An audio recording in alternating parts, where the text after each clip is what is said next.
Hello, everyone. Today, we are going to discuss Semester 7 Mechanical Engineering, Advanced Manufacturing Technology. Thank you, Professor Ananya. This subject is the backbone of mechanical engineering and helps students connect theory with real-world manufacturing technology. Hey everyone, and welcome. Today we're jumping into something really cool, the future of how we make things. We're going to explore some incredible technologies that can shape the hardest materials you can imagine, not by using brute force, but with pure energy. So let me start by asking you a question. Imagine you have to carve a super detailed, tiny design onto a diamond. What tool are you going to use? A steel chisel? Nope. That would shatter in a second. So what do you do when a thing you need to cut is harder than any tool you can possibly make? And this is where the thinking gets really brilliant.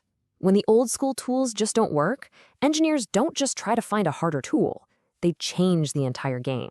They switch from physical force to what we call non-traditional machining. They use energy. And because there's no direct contact, you can shape the toughest materials into the most amazing, complex forms. So here's our roadmap for this explainer. We'll look at the new kinds of energy that are replacing our old tools. Then we'll dive deep into two big ones, cutting with vibrations and cutting with jet power. And finally, we'll see where all this amazing tech is heading. All right, let's get into this whole new world of energy, this idea of moving way beyond just brute force. Think of these energy types as a whole new toolkit for engineers. You've got mechanical, thermal, electrochemical, and chemical methods. Each one has a totally unique way of removing material. For today, we're going to focus on just the mechanical group. First up is a process that's pretty mind-blowing. It uses vibrations so fast you can't even hear them to cut through super hard materials. It's called ultrasonic machining, or USM for short. Now, before we get all technical, just picture this. You've seen a road worker with a huge jackhammer, right? Smashing up concrete. Okay, now shrink that whole thing down, way, way down, to a microscopic level, and make it vibrate thousands of times every single second. That's basically the core idea of how USM works. So with USM, a tool vibrates at an insane frequency. We're talking 20 to 40,000 times a second. But here's the real magic. The tool itself doesn't actually do the cutting. It's more like a micro hammer, firing these tiny, hard, abrasive particles from a liquid slurry. And they do all the work. Let's break it down. It's a simple chain reaction. First, an electric signal gets turned into a physical vibration. Second, that vibration makes the tool hammer away at the abrasive particles in the slurry.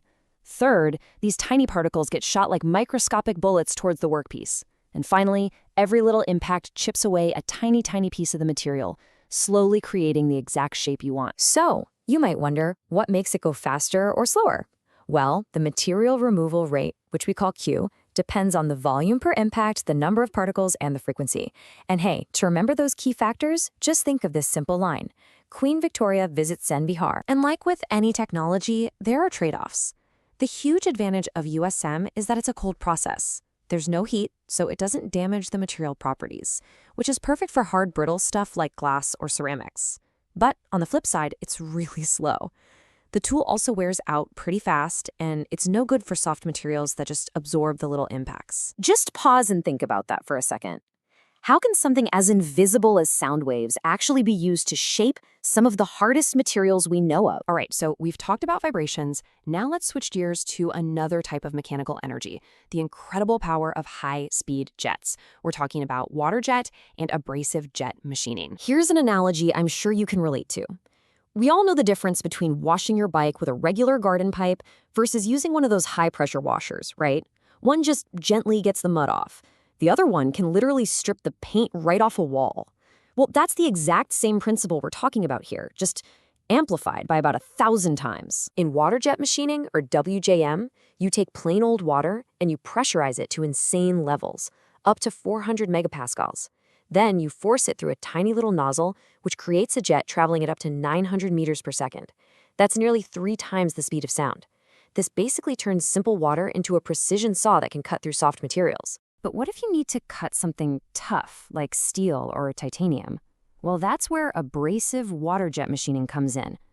The only real difference is that we mix tiny, hard, abrasive particles into that water stream. It's like giving the water jet a set of razor-sharp teeth. and suddenly it can slice through pretty much any material on the planet. The benefits here are huge. Just like USM, it's a cold process, so there's no heat damage or stress, and with abrasives, it can cut almost anything.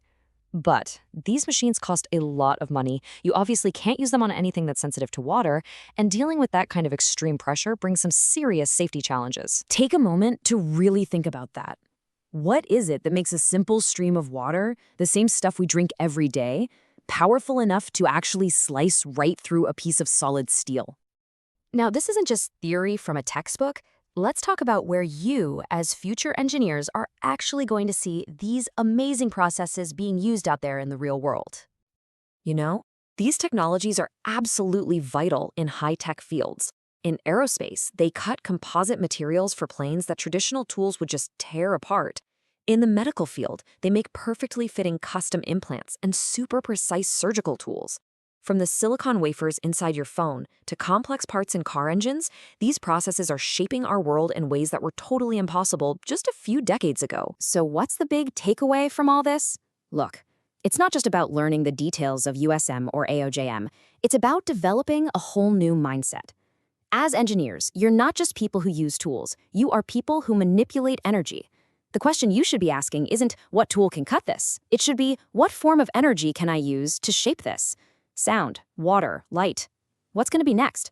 That's the frontier that you guys are going to explore. Always remember, any form of energy can be a tool. Thanks for joining me.